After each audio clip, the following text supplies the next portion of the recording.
Now it's time for chapter 22 in Save Me a Seat. It was an accident, Dylan tells Mrs. Beam when he comes back from dropping off Ravi at the nurse's office. Yeah, right. Selena Gervais, who's wearing her dorky Girl Scout uniform as usual, volunteers to pack up Ravi's stuff for him and take it down to the nurse's office.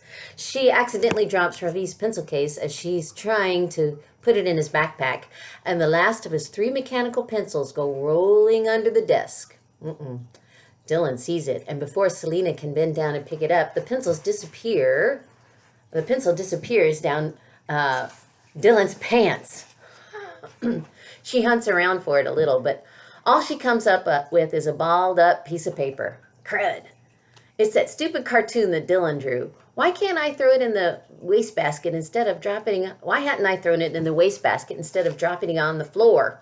Because before I can do anything about it, Selena tosses the crumbled up cartoon into Ravi's backpack and zips it closed. 2 seconds later, she's out the door and on her way down to the nurse's office. At 11:30, the lunch bell rings. Wednesday is chili day. Einstein's chili isn't nearly as good as my mother's, but the cornbread is decent, especially if you put a lot of butter on it. Mom is standing near the door in her red and white striped apron. When I get to the cafeteria, she's standing by the door when I get to the cafeteria. It's okay to correct yourself. But when she sees me, she looks the other way. I have to give her points for that. Ravi is nowhere in sight. He might still be in the nurse's office, or maybe he went home. I get my lunch and head for the empty table near the trash can, but Dylan steps in front of me. It's a good thing Coach decided to call the game, he says. If we'd lost, you'd have paid for it big time. Oh, he's such a bully. I know, I said. You told me. He grabs a piece of cornbread off my tray and stuffs it in his mouth. His eyes are pinned on me like 2 thumbtacks on a bulletin board. That's a great simile. What was it Mrs. Bean had said? The world is full of Dylan Sanrames. I close my eyes and take a deep breath, trying to remember the rest. Wake up, putty tat! Dylan shouts in my ear. I jump, and Dylan laughs, shaking the hair out of his eyes. I wonder how much time he spends in front of the mirror every day. In 4th grade, our desks had been right next to the windows, and I'd see him checking out his reflection in the glass all of the time. Once Mrs. Beam and I caught him doing it at the same time. Mrs. Barnes and I caught him doing it at the same time, and we both had to try hard not to laugh.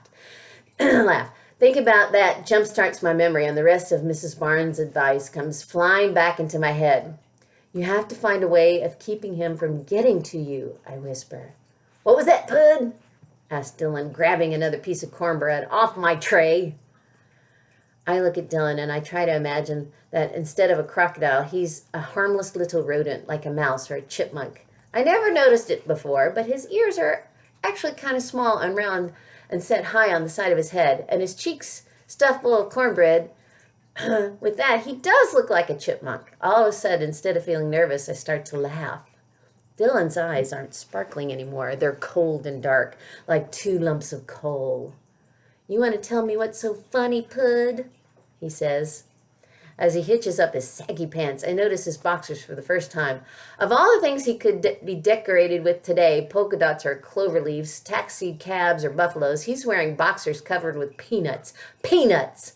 My grandma has a family of chipmunks who live under her porch, and she's always putting a bowl of peanuts out for them. Dylan Sanrame, the crocodile turned chipmunk, standing there with his peanut boxer shorts, with his cheeks full of cornbread, pushes me right over the edge, and I totally lose it.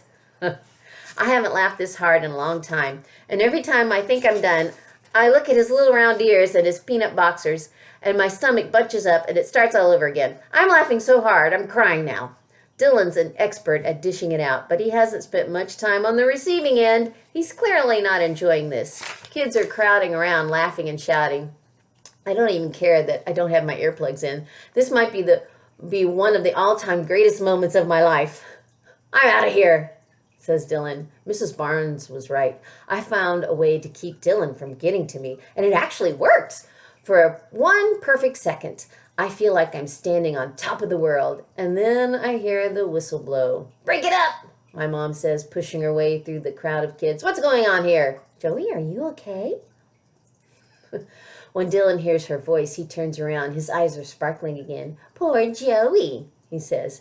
Here comes Mommy to save her little baby. Or maybe she needs to change his poopy diapers. Maybe.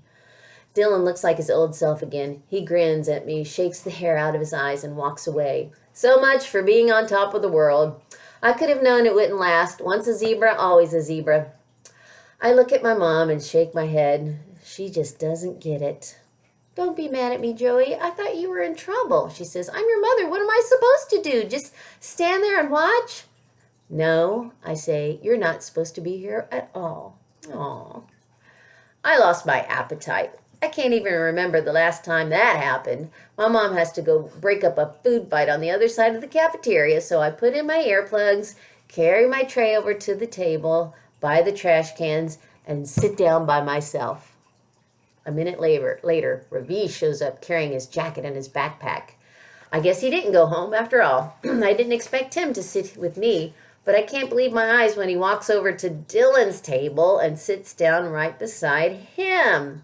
Maybe that ball hit him a little harder than I thought, because I'm pretty sure he's lost his mind. All right, so we'll see how the story progresses next time. That was chapter 22. I'll see you next time.